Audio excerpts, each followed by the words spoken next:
Good morning everyone, कैसे हो आप सब? I hope you guys are doing well. मैं सोनू, आपकी fundamental of nursing faculty from Balaji nursing institute Dwarka Mor. ठीक है, तो आज हम हमारी फंडामेंटल में नई यूनिट है वो शुरू करेंगे, जिसका नाम है आपका care of terminally ill patient. कि जो आपके टर्मिनल इल जो पेशेंट्स होते हैं उनकी केयर एज अ नर्स आप कैसे करोगे। ओके, उससे पहले आपको पता होना चाहिए कि टर्मिनली जो इल पेशेंट होते हैं वो कौन होते हैं। ओके, इसमें है आपका जो टर्मिनल इलनेस होता है वो आपकी एक मेडिकल टर्म है। ठीक है, टर्मिनल इलनेस क्या है? आपकी एक मेडिकल टर्म है जिसका मीनिंग है कि medical term use to describe a disease, जो एक डिजीज को डिस्क्राइब करती है, जिसका मीनिंग है that can not be cured. जिन डिजीज को अब हम सही नहीं कर सकते, जो ट्रीट नहीं हो सकती। ओके, रीजनली भी expected to result in death. अब उन डिजीज को हम सही नहीं कर सकते, अब पर्सन की एक with in a short period में ही क्या होने वाली है? पर्सन की डेथ होने वाली है। समझ में आया टर्मिनल इलनेस का क्या मतलब होता है? टर्मिनल इलनेस एक आपकी मेडिकल टर्म है जिसका मीनिंग होता है पर्सन अभी उस स्टेज पे है जहां उसकी डिजीज हम बिल्कुल क्योर नहीं कर सकते, हम सिर्फ सिम्टम्स को रिलीव कर सकते हैं ताकि पेशेंट एक पीसफुल डेथ ले सके। समझ में आया टर्मिनल इलनेस का क्या मतलब है? एक मेडिकल टर्म है जिसका मीनिंग है डिजीज को अब हम क्योर नहीं कर सकते, जो एंड स्टेज होती है डिजीज की। ठीक है, अब with in a short period में पर्सन की क्या होने वाली है? डेथ होने वाली है। वो हमारी क्या होती है? Terminal illness. अब जो पर्सन टर्मिनल इलनेस वाले जो पर्सन होते हैं उनकी केयर एज अ नर्स आप कैसे करोगे? समझ में आया? आगे देखते हैं कि अब जो टर्मिनल इलनेस है उसका अफेक्ट आएगा पेशेंट के ऊपर भी आएगा, पेशेंट की फैमिली के भी ऊपर आएगा। ठीक है, अब पेशेंट को अगर ये पता चलेगा कि मेरी डिजीज की लास्ट स्टेज है, अभी ठीक नहीं हो सकती, तो उसको भी कुछ वो भी अपने रिएक्शन शो करेगा, फैमिली को पता चलेगा वो भी शो करेगी। तो इसमें हम डिस्कस करते हैं पेशेंट कौन कौन से जो रिएक्शन है उनको शो करेगा। फर्स्ट है हमारा इमोशनल डिस्ट्रेस। इसका क्या मतलब है कि जिस भी पेशेंट को पता चलेगा कि उसकी अभी टर्मिनल इलनेस मतलब लास्ट स्टेज पे वो है, उसको क्या होगा? इमोशनली वो डिस्ट्रेस हो जाएगा। ओके, इमोशनल डिस्ट्रेस का मतलब है उसकी इमोशंस की भाई अब मैं क्या करूं, अब तो मुझे जाना है, मेरी फैमिली पीछे रह जाएगी। तो ऐसे उसके ऊपर क्या हो जाता है? इमोशनली वो पर्सन डिस्ट्रेस हो जाता है। नेक्स्ट है हमारा fear of being a burden. दूसरा क्या है? पर्सन खुद को बोझ समझने लग जाता है दूसरों के ऊपर। ठीक है, बोझ समझेगा कैसे? क्योंकि उसको लगेगा मैं तो खुद के काम भी खुद कर नहीं पा रहा हूं, मैं अपनी जो फैमिली है उसके ऊपर एज अ बर्डन हो गया हूं। ठीक है, ये रिएक्शन पेशेंट शो करेगा। उसके बाद है लॉस ऑफ आइडेंटिटी। पर्सन अपनी डेली लिविंग की एक्टिविटीज भी खुद से परफॉर्म नहीं कर पा रहा है। ठीक है, खुद अपने डिसीजंस भी नहीं ले पा रहा, खुद अपने कोई काम नहीं कर पा रहा, तो पर्सन को फील होगा कि उसकी आइडेंटिटी ही क्या हो गई है? लॉस हो गई है। उसके बाद है नीड फॉर प्लानिंग। इसमें आपका क्या है? आपको प्लानिंग करनी पड़ती है। जैसे कई बार आप क्या करते हो? पेशेंट को इन्वॉल्व करने लग जाते हो थोड़ा थोड़ा, ताकि उसका जो स्ट्रेस है वो कम हो उसकी केयर के अंदर। ओके, तो ये सारे रिएक्शंस हमारे किसमें शो होते हैं? हमारे पेशेंट के अंदर, अगर उसको पता चल जाता है अब उसकी जो डिजीज है जो वो लास्ट स्टेज पे है।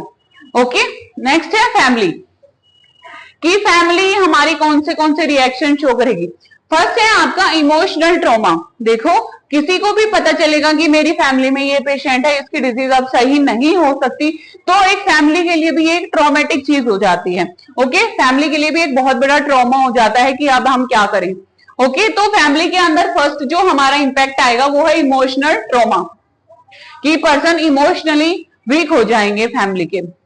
नेक्स्ट है रोल चेंजेस। रोल चेंजेस का क्या मतलब है? देखो, जैसे पर्सन नॉर्मल था तो उनकी नॉर्मल लाइफ चल रही थी, अब उनके जो डेली लिविंग की एक्टिविटीज हैं वो अब उनके ऊपर बर्डन आ गया है कि उनको केयर भी करनी है, खाना भी खिलाना है पेशेंट को, कपड़े वगैरह भी चेंज करने हैं उसको वॉश भी करना है, उसको नहलाना भी है, ये सारी चीजें आ गई हैं, तो रोल चेंज हो जाते हैं फैमिली में। ओके, जैसे भाई अब आपको ये काम करना पड़ेगा, आपको ये काम करना पड़ेगा। एक आध जो हमारी वर्कलोड है वो फैमिली के ऊपर क्या हो जाता है? इंक्रीज हो जाता है। नेक्स्ट है केयर गिवर बर्डन। जैसे हमने रोल चेंज में देखा, पर्सन के रोल चेंज हो जाते हैं फैमिली में, उसको केयर करनी है, उसको ये करना है। ओके, तो ऐसे ही फैमिली के ऊपर उस पेशेंट का क्या हो जाता है? बर्डन भी थोड़ा सा आ जाता है। ओके, नेक्स्ट है फाइनेंशियल स्ट्रेन। फाइनेंशियल स्ट्रेन का क्या मतलब? कोई भी किसी की भी फैमिली में कोई इतना बीमार है, ठीक है, अब उनको ये भी पता है कि ये ठीक नहीं हो सकता, तो उनके ऊपर क्या होता है? फाइनेंशियल बर्डन भी आता है।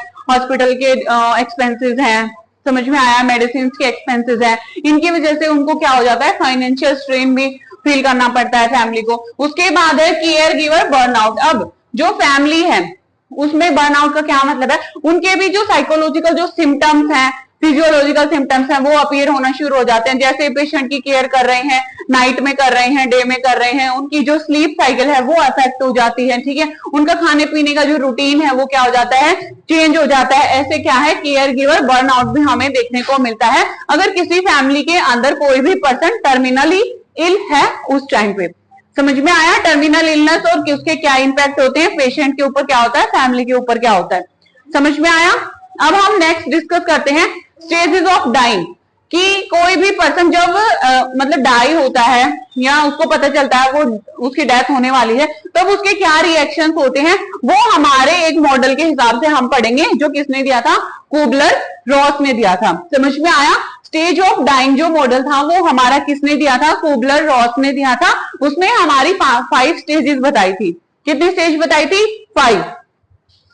अब इसमें आप 5 इमोजी देख रहे हो, ठीक है। क्या है आपके पास, 5 इमोजी है।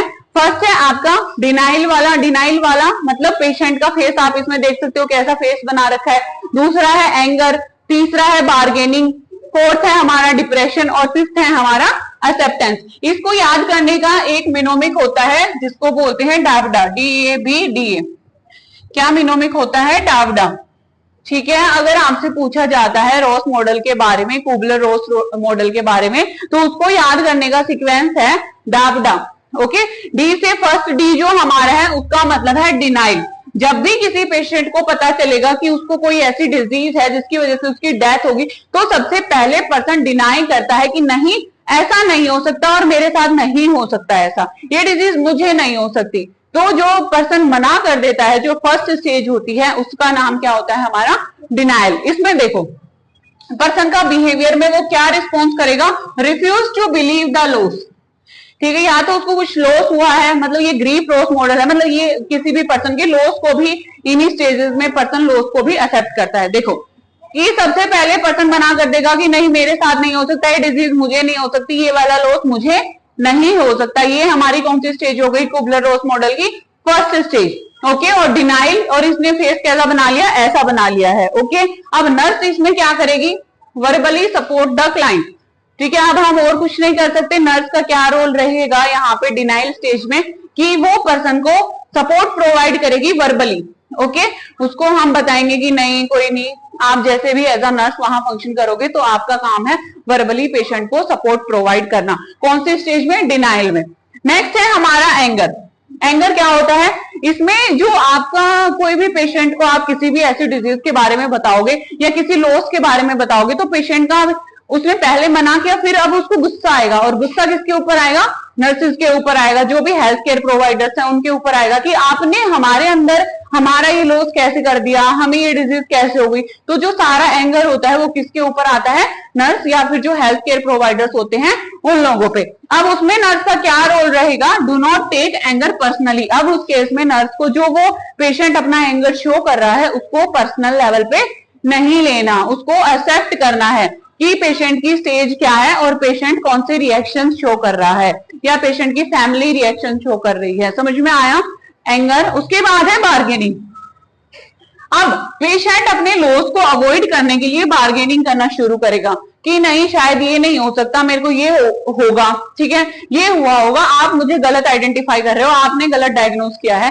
अब पेशेंट क्या करना शुरू कर देता है, बार्गेनिंग करना शुरू कर देता है अपने लॉस को या अपनी डिजीज को लेके। उसमें नर्सिंग इम्प्लीकेशंस क्या है, अप्रोप्रिएट आप उसको सपोर्ट प्रोवाइड करो। क्या करोगे आप, अप्रोप्रिएट सपोर्ट प्रोवाइड करो। अगर पर्सन स्पिरिचुअलिटी में बिलीव करता है तो आप उसको सपोर्ट करो कि वो स्पिरिचुअलिटी अपनी जो भी है उसको फॉलो कर पाए।